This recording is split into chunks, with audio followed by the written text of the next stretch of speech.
সুপ্রিয় দর্শক, কেমন আছেন সবাই? আশা করি সবাই অনেক ভালো আছেন। ১২ই বৈশাখ দিনটি করটিয়ার জন্য একটি গুরুত্বপূর্ণ দিন।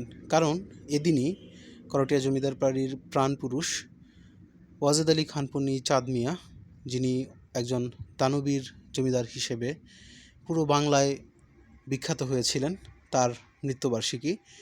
এই দিন উপলক্ষেই করটিয়া জমিদার বাড়িতে বিশেষ কিছু আয়োজন থাকে এবং এদিনই করটিয়া জমিদার বাড়ির কিছু অংশ দর্শনার্থীদের জন্য উন্মুক্ত থাকে।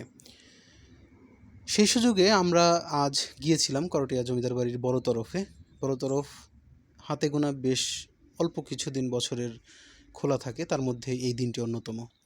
করটিয়া জমিদার বাড়ির সেই বিখ্যাত মাসুদ মহল আপনারা দেখতে পাচ্ছেন। ঐতিহাসিকভাবে গুরুত্বপূর্ণ এসব ভবন ও স্থাপনা প্রয়োজনীয় সংস্কারের অভাবে দীর্ঘদিন ধরেই অবহেলায় পড়ে রয়েছে। প্রয়োজনীয় সংস্কার হলে এগুলো দর্শনার্থীদের জন্য ভালো একটি পর্যটন আকর্ষণ হয়ে উঠতে পারে।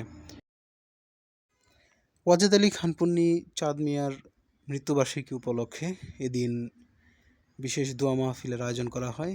এছাড়াও বিশেষ ভোজের আয়োজন থাকে এই করটিয়া জমিদার বাড়িতে। আপনারা এখন যে অংশটি দেখতে পাচ্ছেন, এখানেই শায়িত রয়েছেন ওয়াজেদ আলী খানপন্নী চাঁদ মিয়া সাহেব এবং তার পত্নী রোকেয়া খানম।